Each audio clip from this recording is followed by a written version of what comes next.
እነሆ ነገር ተበላሸ። ኢራን ዘግናኙን ጥቃት ልትፈጽም መሆኑ ተሰምቷል።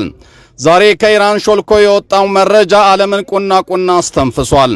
የኢራን የመጨረሻው ስልጣን ባለቤት የሆኑት የኢራን መንፈሳዊ መሪ አያቶላ ካሚኒ በኢራኑ መሪ ሞት ክፉኛ ተበሳጭተው እጅግ ዘግናኝ ዓለም ይሆናል ብሎ ያልጠበቀውን አይነት እርምጃ ሊወስዱ እንደሚችሉ ከወደ እንግሊዝ የተሰማ አንድ ሚስጥራዊ መረጃ ይፋ አድርጓል።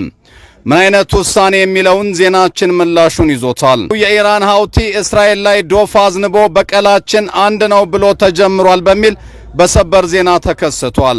ሰላማችሁ ይብዛ ውድ የአራዳ ዴይሊ ቤተሰቦች፣ እነዚህን ዓለም አቀፍ ዜና በትንታኔ እናያለን። አብራችሁን ቆዩ።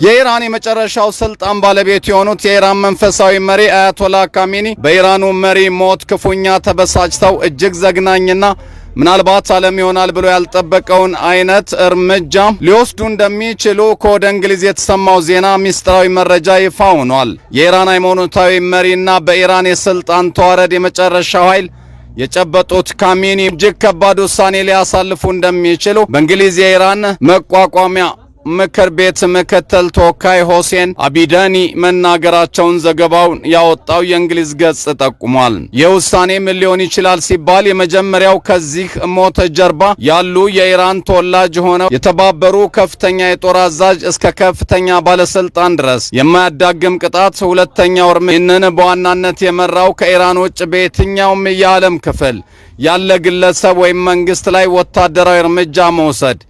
እስከ ረጅም ርቀት ሚሳኤልና ምናልባት ነገሩ ከተባባሰ ኢራን ታጥቀዋለች ተብሎ የሚገመተው ኑክሌርን እስከ መጠቀም የደረሰ ሊሆን ይችላል ይለናል ዘሰን። ለዚህም የእንግሊዝ የመረጃ ምንጭ ከሰሞኑ ይፋ የወጣን አንድ ሚስጥራዊ የኢራን ጦር መረጃን አያይዟል።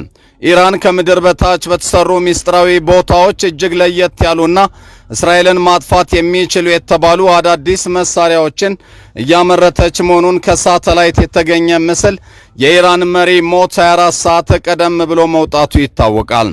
ታዲያ በኢራን ውድ ልጆች ሞት ልባቸው በእሳት የተንቀለቀለው የኢራኑ ሃይማኖታዊ መሪ አያቶላ ካሚኒ ከዚህ ሚስጥራዊ የጦር ማከማቻ እስከዛሬ እስራኤልም ሆነ አሜሪካ አሊያም የተቀረው ዓለም አይቷቸው የማያውቃቸውን